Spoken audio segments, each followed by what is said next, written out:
নমস্কার। জয় কৃষ্ণকালী মায়ের জয়, জয় কৃষ্ণকালী মায়ের জয়, জয় কৃষ্ণকালী মায়ের জয়। আমার বন্ধুরা, নাতি নাতনিরা সব কেমন আছো? আশা করি ভালোই আছো। এই ঠান্ডাটা একটু আগের থেকে সামান্য কম, যে খুব কম তাও নয়। এই ঠান্ডাটায় গায়ে লেগে যায়। এখন তো ধরো কেউ সোয়েটার চাদর গায়ে দিতে চায় না, গরম গরম বলে, কিন্তু গরম নাই বাবা, ঠান্ডাটা ভালোই আছে। আর এই ঠান্ডাটা তো লাগবে বলে এটা সাবধানে থাকতে হয়।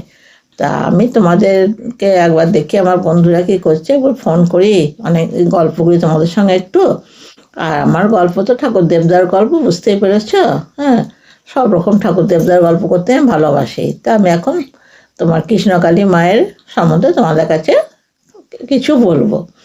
আর কৃষ্ণকালী মায়ের মন্দির তো এখন বেলেরা গ্রামে নাই, কারণ বেলেরা গ্রাম থেকে মাকে শুনছি নাকি সরিয়ে নিয়ে গেছে, আর পাঁচির ফাঁচিরও সব তুলে দিচ্ছে। হ্যাঁ, আমার সবই শোনা কথা বাবা।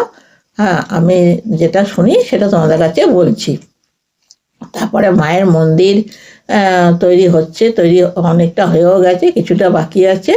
মন্দির তৈরি হয়ে যাওয়ার পর হ্যাঁ আমি শুনবো, শোনার পর আমার ভিডিওর মাধ্যমে তোমাদেরকে জানাবো। তখন তোমরা সব জানতে পারবে। একটু ধৈর্য ধরো, অবশ্যই হবে। মায়ের মন্দির হবে না সেটা তো আর হয় না। মায়ের মন্দির মা নিজেই ব্যবস্থা করে নেবেন, সেখানে মানুষকে সহযোগিতা করতে হবে না, ঈশ্বরই 100% করেই করে নেবে। হ্যাঁ, আমাদের ভালো হবে। আমরা তো মায়ের ভক্ত, মায়ের কাছে যেতে ভালোবাসি।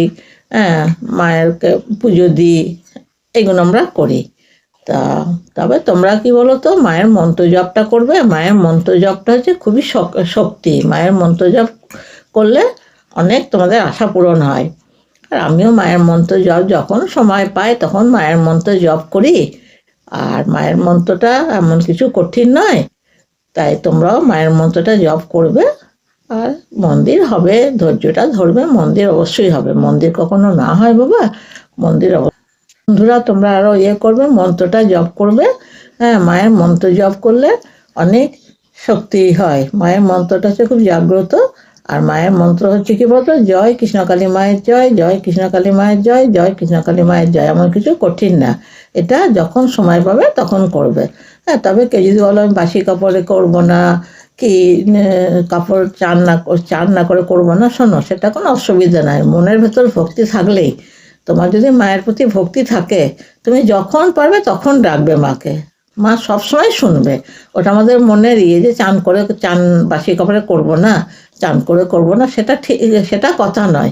সে চান করে করলেও করতে পারো, বাসি কাপড় ছেড়েও করতে পারো। আবার তোমার যদি সেরকম বাসি কাপড় ছাড়া বা চান করানো হয়, তুমি করবে। মায়ের মন্ত্র যখনই খুশি তখন করতে পারো, কোনো অসুবিধা নাই। মায়ের মন্ত্র সবসময় জপ করবে। মায়ের মন্ত্র জপ করলে অনেক কিছু উপকার হবে। ঠিক আছে বন্ধুরা, আবার যখন আমি জানবো কৃষ্ণকালী মায়ের সম্বন্ধে, তখন তোমাদেরকে আমার ভিডিওর মাধ্যমে জানাবো। হ্যাঁ, ঠিক আছে, তোমরা চ্যানেলটা সাবস্ক্রাইব করে দিও, লাইক করে দিও। আবার পরে তোমাদের কাছে জানাবো। জয় কৃষ্ণকালী মায়ের জয়, জয় কৃষ্ণকালী মায়ের জয়, জয় কৃষ্ণ কালীর জয়।